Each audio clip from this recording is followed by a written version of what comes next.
Alright, what's going on, guys? WeBull's back again, coming at you with the Should You Summon. Now, like I said, I wanted to wait on just making this video outright. Probably could have did it for the views, but realistically, like this banner is a bit problematic in comparison to a lot of the other 1000-year blood wars that we had. Like, for example, if we talk about the Daddy Ichigo as well as, yeah, it would probably be easier if I just pulled this up, huh?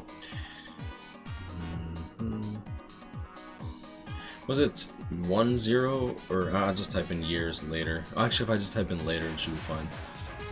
Also, this is pretty laggy.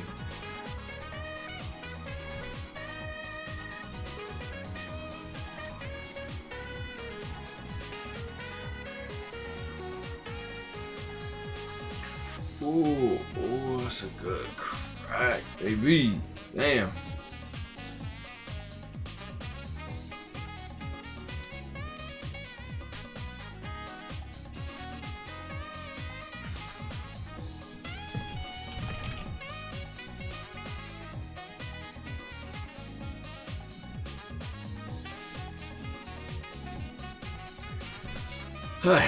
Alright, what's going on, guys? WeBull's back again, coming at you with the Should You Summon for this new banner that just that's about to get released literally within 24 hours, and that's going to be the Yhwach, Genryusai, as well as Aizen banner. Now, I wanted to talk a little bit about Rukia and Ichigo's banner, just to give you a highlight of what I'm talking about when it comes down to why I don't think that the filler in this banner is any good, actually, in comparison to what it could have been, right? Now, obviously, if it's 1000-year blood war collector's value, these characters are going to be incredibly rare. You'll see here in the collectors, for collectors, pretty much we have the Tech Shikai Ichigo, round 3 Renji, and then round 3 Rukia, followed up with round, I don't even remember, Mayuri, Nemu, as well as Zombie Toshiro. I do think that Zombie Toshiro is playable. I think he's actually pretty okay. He didn't get Havoc, but whatever, we'll talk about that later. But we also got the Isshin, Masaki, and Ryuken banner, and a lot of people are like, oh wow, these characters are really good, and honestly, they're not. Don't get me wrong, completely playable, still pretty damn strong. If you have them 5 out of 5 or 2 out of 5, they're gonna hold their own just fine. Masaki probably being the most dominant of the 3, just because of how she was built. Like, she got like, what, 60%? I think she got like a 80% bruiser. We'll talk about that in a bit. Either way, she holds her own just fine because she got the boost and she got a really high bruiser with flurry, and she got guard break and hit hidden enemies, which is really good. But if we go into this Rukia and Ichigo banner, this banner actually came out December 31st, 2020. This is literally a full 7 months and 2 years. So these characters are essentially, there's nothing here newer than about 8 months and 2 years, just because Masaki came out end of the month of November. And same thing with Ryuken as well as Isshin. Okay, so I want to just bring that up just so that you guys have a full understanding. Now, imagine we do something along the lines of anniversary, right? Like, say this Uryu and Ichigo banner didn't have Aizen, didn't have art book, didn't have anything even remotely new in the last year, 2 years. Instead, it was like almost 3-year-old characters, right? A lot of people probably would have been inflamed harder than a guy who's just chewing on some blue chew, right? So I don't really see a lot of value in this banner. Do I think that the characters are bad? Not necessarily, but I don't think that these characters are as busted as people will want to believe they are, and that's fine. I feel like I'm gonna say some controversial stuff, but like, truly, if you're going to be using Ryuken, why are you not using one of the other like 10 to 15 power units that you can replace him with? And for Masaki, honestly, I don't really think many people replace her, but SP characters like Aizen literally just dominate the landscape in comparison to her as well. And yeah, so going into the actual character, Shikai Ichigo, Flurry, he has weakened defense built into him. I don't think he's a bad character. He's just way too old, and if Caleb resurrects these characters, I'll bite my tongue, you know what I'm saying? I'll say, okay, cool, you know what, maybe Caleb will bring him back, because he's also an Espada killer, so I do see people actually using him in Espada week, but I mean, it is what it is. But like, if I type in like heart and power units, right, obviously you have the new Yhwach, Yamamoto. Now, characters that aren't limited that you could replace Ryuken with comfortably, because these characters are just outright better. Momo for power potions, Nozomi for epic raids, Love is just an OP unit, Shinji, Honestly, Shinji replaces Masaki relatively fairly, except for like in Guild Quest. Is Bargon better? I don't know if I would say Bargon is better, but strong attack recharge 18% on the Bargon. Kenpachi's a god, so he definitely destroys Ryukin. Gin is actually really good as well. Halibel's really good. I think she's better than... yeah, I think she's better than Ryukin. Soifon is really good. Yoruichi's a goddess. Aizen's a god, and then Nini's okay, but she's a super potion unit with a potion unit. So there's a lot of value there in comparison to just, oh, it's just Masaki. Oh, it's just a NAD unit. Ryukin. Oh, it's just another power Soul Reaper killer, right? Like if we want to go into like power Soul Reaper killers, like what the hell, bro? Like let me just do this. Soul Reaper. Right? So, power Soul Reaper killers, better than Ryukin, in my opinion. Kisuke, Bruno, Kenpachi, Grimmjow, actually, Lile Baro, Hikone, low-key Shinji as well. There are some things that are going for Ryukin, which we'll talk about. Alright, so let's just move on. I'm going to skim through these characters, because I don't think there's much worth to talk about. Charge skill, 3rd strong attack, AoE around himself. It's not bad, honestly. It's just outdated. We have Frenzy, no Berserker, no immunities, nothing like that, so pretty Rukia, transformation on her special move for a split second, just like Dangai Ichigo, Aizen, Spirit Society Ichigo. So she doesn't actually stay in this transformed state, but really cool special nonetheless. Frenzy, longer reach 20%, Bruiser 20%, so this girl is riddled with a ton of normal attack damage stuff to make up for the fact that she doesn't have strong attack recharge or havoc, which is really unfortunate. Good character, but really old for her time, right? Next we have Mayuri. Honestly, Mayuri doesn't have havoc, 3rd strong attacks and 900 AoE. He does have weakened defense, which is nice. Sprinter +2, Frenzy, Berserker 20%, complete status immunity, which is kind of nice. Going into his actual kit, I believe he has a lunge for strong attack. Lunge for strong attack, 2500 length beam, 2nd strong attack. So if you're familiar with the lunge into 2nd strong attack with the beam, characters like Nemu, who actually got havoc, actually has that same exact cookie cutter combo, right? 570 lunge, 3000 length beam, and then full screen 3rd strong attack. She's literally just an outright better Mayuri, which is funny. And then she does have the revive mechanic on her special, so a little bit of utility there. Next, Toshiro, Berserker 20%, no havoc, which is unfortunate. Honestly, if he had havoc, I think this character would actually be, I don't think OP, but he'd be excellent. Like, even by today's standard, I think he'd be a actual pretty good damn character, because we have the lunge, but no havoc. The 575 radius, this is another lunge as well. So for a melee character, like this lunge, pretty damn good. And then his 3rd strong attack's the 975 AoE distant. But since he ended up not getting havoc, it's not the 1170 3rd strong attack that we're familiar with characters like Swimsuit Retsu, as well as Kirinji, as well as even, well, I mean, I guess Giriko doesn't have havoc, but yeah. Yeah, you'll see here with Toshiro, Halibel, the other SP characters with havoc. Okay.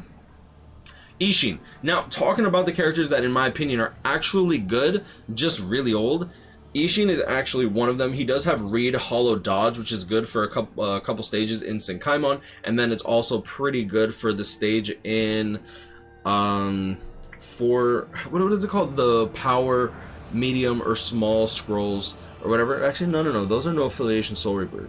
Yeah, so he doesn't really have a use there either. Alright, so like he has a beam, the 1st strong attack, so 3000 length beam, the 960 AoE distant, and then full screen 3rd strong attack. Incredible kit, and that's literally the only reason that I think that this character is actually good to this day. But I do want to be into the fact that this character is a bit outdated, not because his kit is bad, but because simply there's just much better options. You have characters with increased status ailment, you have characters with like team party. Like, why would you use this character over someone like Uryu, who actually has increased status ailment against everybody and then just has an outright better kit? Like, if I go into the I kind of closed it already, huh? I'll do this. Oh, whatever. Click. Okay, and now I do like this Ishin. Frenzy, Havoc 20%, Berserker 20%, pretty good. And then you also have the speed attribute, Captain Strong Attack Damage plus 20%. His innate skills, is it just the read hollow? Read hollow, dodge, poison, immunity. I do like this character. I might be a little harsh on him, but the reason for that is just, this is anniversary, and I want you guys to understand that you're summoning for a 3-year-old character when you pull him, right?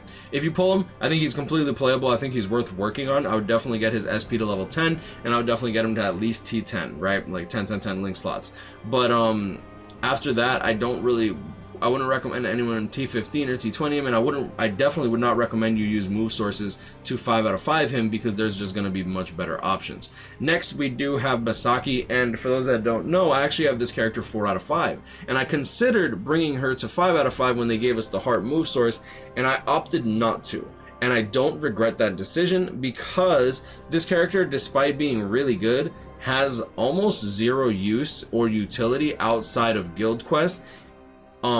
If you have some of the other farming units, like if you have Isane, for example, like she's a link slot unit, she's a team healer, and then on top of that, she also has the droplet boost plus 30%. A lot of this game ends up relying on you with your ability to be able to farm efficiently, and getting these characters that farm usually is a better priority, right?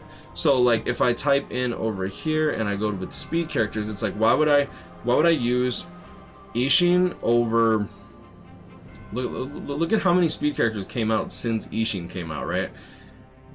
Like White Ichigo is incredible for autoing, Retsu is incredible for farming, Jushiro is just a god, and then you have Spirit Society Ichigo, who's reliable for a boss killing and Senkaimon stages, Noelle, Super Potion unit, Elephanto Gun with the droplet boost, and then Azashiro, who's just better. Well, Azashiro has his own issues, but for the most part, he's better, especially with his range collision, being able to actually proc his increased status element chance. I think that you kind of need a 2 out of 5 Azashiro to like play the game in easy mode in comparison to other stuff. Like Uryu, for example, takes a nice fat dump on that Azashiro. But I mean, it is what it is. Now, going into Masaki, I'm not saying she's bad, it's just there's no real use. A lot of these characters end up getting specialized. This character has an 80% bruiser, right? Team boost with the barriers, and then she has guard break and hit an enemy chance 100%. She has poise, and then flurry, of course. And I do genuinely like this character. I just want people to understand, just be wary. Like, she also has freeze immunity, which is perfect for guild quest. For guild quest, I think she's incredible.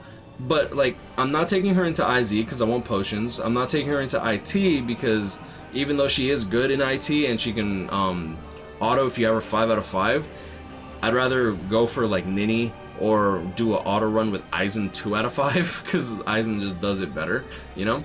Next we have a Ryuken, and like I said, Ryuken, he just kind of falls off. He does have some good stuff going for him, having 20% Berserker, 60% no status elements. I think we've discussed in length on this channel about why having no status elements can really mess you up. I give Masaki a pass because she's actually legit so much more OP, but he does have nullify range resistance, which is nice. It's good for extreme co-op. But that's about it. Like, I think that's his only real place. The second strong attack is really bad for content like Guild Quest unless he's your main runner, and he doesn't really have weakened defense built into him, so you'd have to give him weakened defense in order to use him as the main runner. And even if you use him as the main runner, there are just better options. Like, as I've brought up, like, there was like Kenpachi, there's just better options. It is what it is. I don't have this Ryuken. If I pull him, I'll probably be like, okay, cool, like, this is awesome, because I don't have him. But honestly, I'd rather just get another Masaki so that way she's 5 out of 5 and more playable. Now, going into the actual main banner, the main banner is actually relatively cracked. We do have a Yhwach, right? He's going to be the Brave Battle King. I saw he can post about his Yhwach gameplay, and Yhwach is supposed to be really good in Brave Battles, but he also says that he's not broken in Brave Battles, which is good. So we have Guard Break, as well as a Flurry +2, Team Booster, and the Booster skill, which is good. So his boost is actually going to give 42.9% instead of the normal 33% because it's boosted by 30%, and that will give you 42.9% boost to your attack, defense, as well as your focus. So attack and focus, really good. On this character, you're going to want to use Gold Chappy, and maybe a Hollow Bait depending on how many dupes you get. If you have him 2 out of 5, honestly, I probably would run him with a Hollow Bait and then just get his attack and focus up.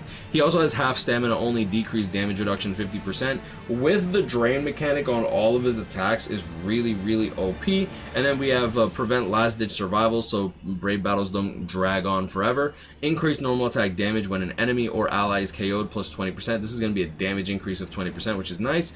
And yeah, I mean, overall he's pretty damn good. Debilitator plus 5 seconds for the paralysis drain. Not many characters are immune to paralysis or drain, which is really good in brave battles in particular. Innate skills, this is where he picks up poise and weaken immunity. I do like this character. For brave battles, I understand why people don't like it, but at least they made him a really good balanced brave battles character that's worth running, right?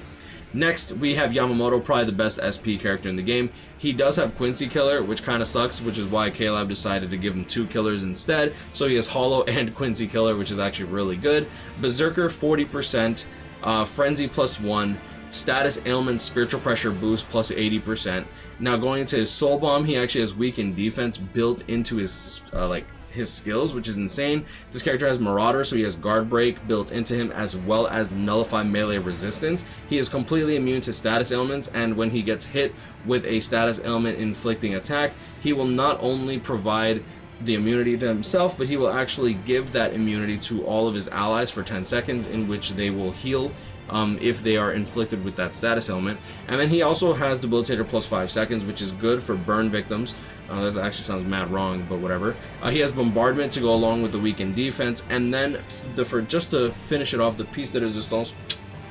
If the enemy is burned and weakened, which he does proc at the same time, but some enemies can be immune, but if they're burned and weakened as well, you will actually get an 80% damage increase on top of the 50% damage increase. So, for example, if you were to deal 100 damage and that enemy is weakened, you're going to be getting 50% damage boost from the weakening ability to begin with, because it's a multiplier of 50%, times 1.8 for the damage to burn enemies and weaken defense. And then you'll see here that 100 damage will now deal 170% more damage because of that. And if you're talking about the weakened defense with the soul bomb, geez, bro, I've already made a full video on the calculations of this Genryusai. If you want to watch that, feel free.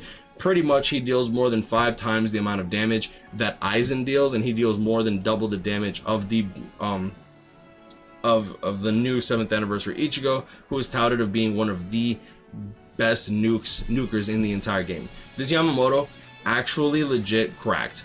This bombardment is stronger than bombardment plus 2 in terms of damage, thanks to this damage to burning and damage to weakened enemies plus 40% instead of the normal 20%. That's really important to note.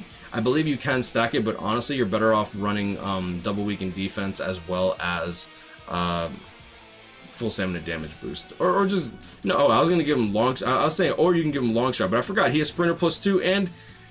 Yeah, no, I guess you can give him long stride, but still, he has sprinter plus 2, which is really good. Havoc 20%, and then he also has dodge hollow damage, which is really nice. So 50% chance to dodge enemies that are hollow units, not Quincy, kind of important to note. But for Quincy week, he's going to be the best nuker in the game.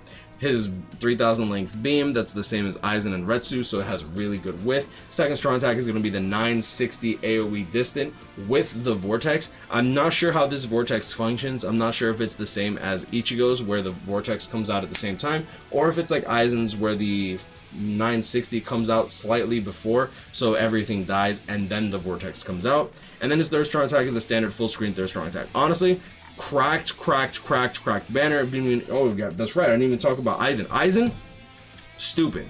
So the reason that I would recommend summoning on this banner is simply just because the main banner is so broken and the side units are pretty good. Like Masaki, Ishin, and Ryuken, they're pretty damn good, right? I'm not gonna say they're great or OP or nothing, because they're not. They're like they're 2.5 years old. They're almost 3 years old, right? Normal attack damage, 20%, so he has a total bruiser of 60%. The gauge effect strong attack recharge will trigger with his normal attack damage string, which is pretty good. We actually now have an official thing about the gauge. Like if I bring up Hiken's gameplay, you'll see here that this gauge, what this gauge actually means is that it gets triggered. Now, if you look at Uryu, his this icon is literally lit up with 3 balls. right? Like 3 of the yellow balls, and that indicates that to activate his gauge, you have to use a strong attack. So for Aizen, you'll see here that his gauge will not get activated by a strong attack or a special move. It will only get activated by his normal attack damage string. And that's really important because that means that when you want to proc that status element, that gauge, you can actually make use of that, right? So for example, as soon as he procs a first strong attack over here, his gauge did not trigger, unlike Uryu's, and then he takes a flash step back, boom boom, 38-second cooldown, right? Uses his NAD string. As soon as he hits that NAD string, gauge will activate. He will gain a 12-second cooldown to his second strong attack and immediately pop off his third strong attack's cooldown. Really good. Shout out to my boy Hiken. If you're not familiar with him, you better get to know him. Flurry +1, guard break plus hidden enemies, so like you can't hide from this Aizen. He will come for you. And then increased status element chance against all speed attribute enemies, so even if he doesn't have killer, unlike Grimmjow, he will actually be able to proc his status element, which is really good. Multi-barrier +2 along with the team boost, so 5 barriers to himself. One of the coolest looking barriers I've ever seen in my entire life. If you've seen it, or if you haven't seen it, it's literally the rocks coming up while he's inflamed in purple. Really cool. Flurry +1, status ailment attack boost +80%, so he does need to proc his status element, but since he has the increased status element chance of 10%, that's so good. He has poise, he has flurry, debilitator +5 seconds, weakening on everything. He doesn't have a way to get his full stamina damage boost back, but just give him stamina recovery then. Like, I see a lot of people complaining, they're like, but he didn't get drain. He should have gotten drained. He doesn't need it. Like, he's gonna be fine. Trust me, he's gonna be just fine. On top of that, when his gauge activates, he will be dealing 100% extra damage with his normal attack damage string. And then going into his soul tree, he does have read all dodge, so he, no matter what affiliation the enemy is, if they have 80% dodge, it does not matter to this Aizen. Fire immunity as well as Sprinter +1. He did get an Arrancar killer, which is kind of interesting. I feel like he's going to combo incredibly well with someone like Grimmjow. But yeah, me overall, ranged NAD character, Bruiser 60%, gauge effect gives him 100% normal attack damage for 10 seconds, and to trigger it you do need to use your normal attack damage string, and it gives you a strong attack recharge 30%, causing you to get your second strong attack even faster. With this 20-second boost, a 40-second cooldown, the multi-barrier +2 with the team boost, poise, status element attack 80%. This status element attack 80%, guys, is literally so damn strong. I do want to calculate that damage a little bit more. Right now, SP 80% is roughly about 65% damage average, but I don't know, maybe I'll be able to calculate this sooner than later. I haven't really tested it too much with Ulquiorra, because when he originally came out, the enemies in IT were actually immune to drain, which is really unfortunate, but I mean, it is what it is. Now, going into the actual individual banners, my recommendation when it comes to this banner, summon until you pull a banner character. That might sound very bad, but if you've saved orbs and you didn't go too crazy for anniversary, might be a good idea to summon on this banner. Next, going into the individuals, we do have this banner, Aizen's banner. The only one worth talking about really is going to be this Kaname. I think that Kenpachi and Ulquiorra are pretty bad, but this Kaname, Bruiser 20% flurry, but he is mainly a technique droplet drop +30% character. He's just a farmer. I mean, I don't think that's necessarily a bad thing. Going into Yamamoto's individual, I think this one is probably the best individual. Arena Grimmjow, pretty good power Soul Reaper killer. Next, we do have Sajin. Melee damage +30% in Guild Quest, killer effect +30% in Guild Quest. At 1 out of 5, I believe this character out damages a 5/5 Hiyori. That's actually max transcended and T20. If that gives you any indication of how strong this character is. Technique attribute, Soul Reaper normal attack damage +20%, Bruiser +70% as well, and then he also has Flurry and Poise. Really good, mainly only for Guild Quest though. Really, I don't even think this character got guard break. Yeah, no guard break, so it is what it is. Oh, he has Read Hollow Dodge. Interesting, that's actually going to be pretty useful for some stages in Senkaimon. Next, we have Kisuke over here, normal attack damage 20%, so Bruiser of 60% total, Flurry, Guard Break, and Heart Link Slot Potions +5. This character is just good. Like, he's just really good, and he gives you potions. Barrier on his second strong attack, and that's pretty much it. Going into the final individual banner, the dates on these banners, Aizen's comes out on the 12th.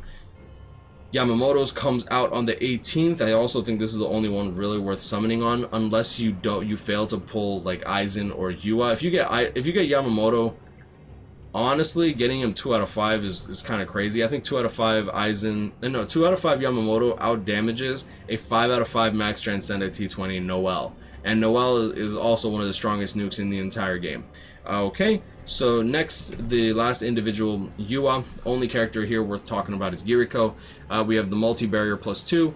Team boost with the barriers, obviously, and then heart droplet drop plus 30%, so you also get some droplets. Really good for epic rays, really good for droplet zone, and he's just an overall good character. He's a really good booster too. I use him for a Rankar week because I'm too lazy and I don't want to have to dodge. But I mean, it is what it is. Chad Yoruichi's okay for a spot week for GQ, but I feel like she's just kind of fallen off, and Chad really has no room. But I'm gonna leave it at that. I understand that this video was actually relatively long, so I appreciate you guys sticking to the end. I still don't know how to feel about this banner too much, because I'm gonna go in because I do want the main 3. I would like Ryuken for the collection, and then 1 Masaki for the 5 out of 5, but I don't know how deep I'm gonna go. If I pull 2 out of the 3 banners, I kind of want to just stop. For those that don't know, I'm probably going to be doing a collab for this, so we'll see how we'll see how everything lines up. But I'm going to leave it at that. Guys, grind on, catch up, him up, stay blessed, like, comment, and subscribe. If you enjoyed this video, hopefully this was informative and helped you make a decision when it comes to this banner or how deep you'd want to go. Would I recommend summoning? Yeah. Would I recommend going balls deep until your wife gets mad at you? Probably not.